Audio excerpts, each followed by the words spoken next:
Today we're going to have a look at spiritual procrastination.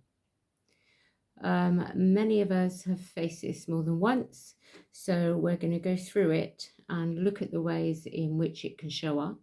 Going to discover ways of which we can conquer it, give you some tips, hopefully, that will help you, and share some of my personal stories through it, and hopefully we'll all be able to defeat it.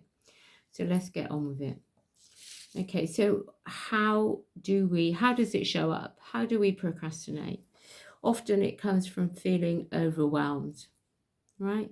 I do have a belief that we are almost waiting for the perfect spiritual experience that doesn't happen, especially not when you're first starting out. There is no perfect spiritual experience. The actual experience is beautiful, but it's not perfect. So we need to stop waiting for it. Stop feeling overwhelmed for it.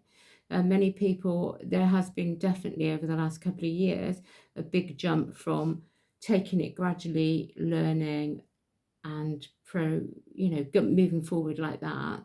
And over the last few years, there's been big jumps into people where they've suddenly had this stuff and they don't know how to deal with that, and then it actually becomes quite overwhelming. So rather than moving forward, they stop because they're unsure of where they're going to go. There's also that self-doubt of not feeling good enough, looking at other people. There's no consistency with what you're doing. And also for me, which was the big thing, was actually the fear of change. How developing spiritually can transform your life.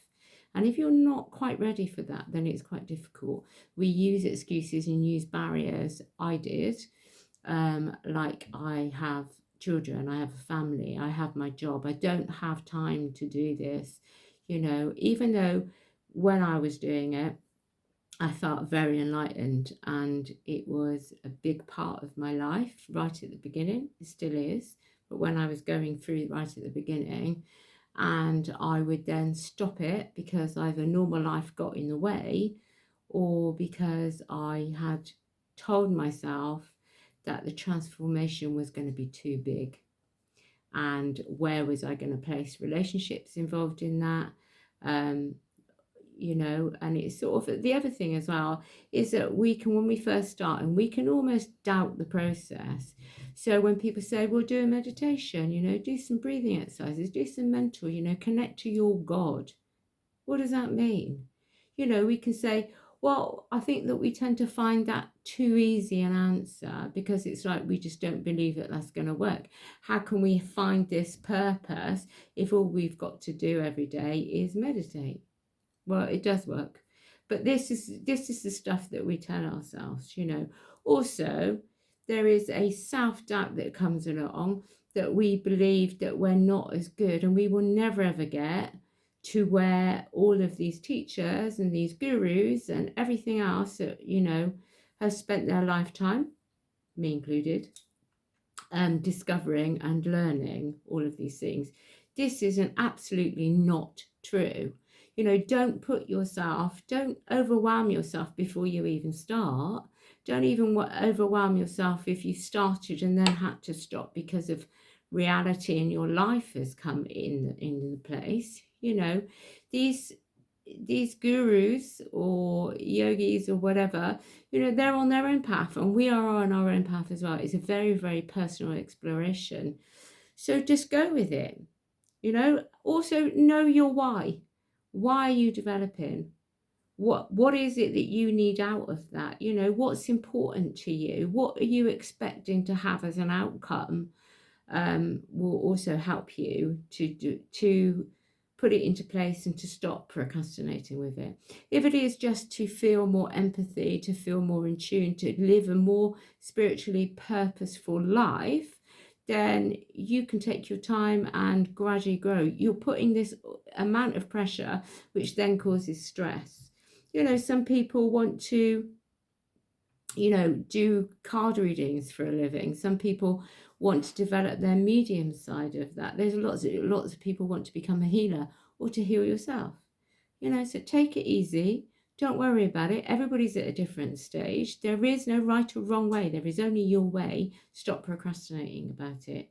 I've done it many times and keep coming back. And most of the time when I've done it, it's because of my family or another job, and told myself I didn't have the time to do it. So, and once I stopped doing it, when I came back to it, I would feel like a massive kick up my bum, and it would be a constant kick up my bum, trying to get me back into it, trying to restart channeling and things like that. So, but we have to go at our own pace, whatever is right for us. But if it is something that you want to do more of and that you feel that you're not able to, that's rubbish. Stop procrastinating about it. So I think the way forward is to actually just go through the notions. To start off, if you're in that procrastination area, just go through the motions of not being in it. So set up a physical space. So arrange somewhere in your home that you have, complete access to whenever you feel like it. Just a small area. It can be a dressing table, anything like that. Make it purposeful so that for you, that when you sit against it or you sit, toward it, then there's a purpose and a reason for actually doing that. I mean, I've got some things, I do card readings and things like that, and I've got some things that put me, this is like a little mat, put me in the zone for just development and for that purpose. I use these on my table. Sometimes I'll light a candle. I've got several different cards. Set yourself a physical task. By doing a physical task with it, i.e., lighting a candle, saying a prayer, then it brings you into your consciousness. So it brings it from an unconscious thought and allows you to consciously think about it, and it brings you more focused. This will then bring it about. You'll be able to sense it or feel it, and just by doing it and being in that moment, and it should help you come out of being a bit stagnant about it. Buy yourself some oracle cards or some tarot cards. There's loads of different ones here. So there's one like this, or there's your normal tarot like this. And the best way I found when I was learning tarot cards was just to do the major arcana and to take one card a day. And I actually slept with it underneath my pillow and asked the meanings of it, and asked how it connected on the journey of the Fool's Journey. The oracle cards and angel cards, just make sure that with all these cards they've got explanations, so that when you're looking at them in a practical sense, you can sit down. You could even redraw out the card, get yourself used to being in that moment. What else have I said? Also, pendulums are quite good. They're quite good. They connect you to yourself. They just swing. There's a little bit of a crystal. Years ago, people used to use a wedding ring. But you can use that for yourself. Ask questions. Again, it is about a focus coming out of the normal life and onto something else. So that is what you're trying to do. You're trying to open up all of your pathways in your brain in order to bring that forward, right? So that it gains your attention. The other way is journaling. Very, very good for mental clarity, but it's also a good way of bringing in unconscious thoughts, so it is conscious. So you can just sit and journal. Again, do it in a space that you have given yourself so that you are intentionally focused upon it. If you're not able to do any of that, or you've got some crystals, again, use your crystals. You could use your chakra points with your different colours.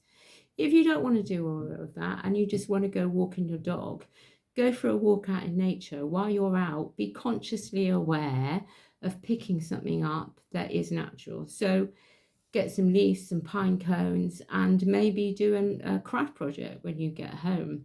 Again, be focused with the intention of what you're doing it for, and that you're trying to reopen your spiritual awareness. The other way, which is very, very simple, is self-love.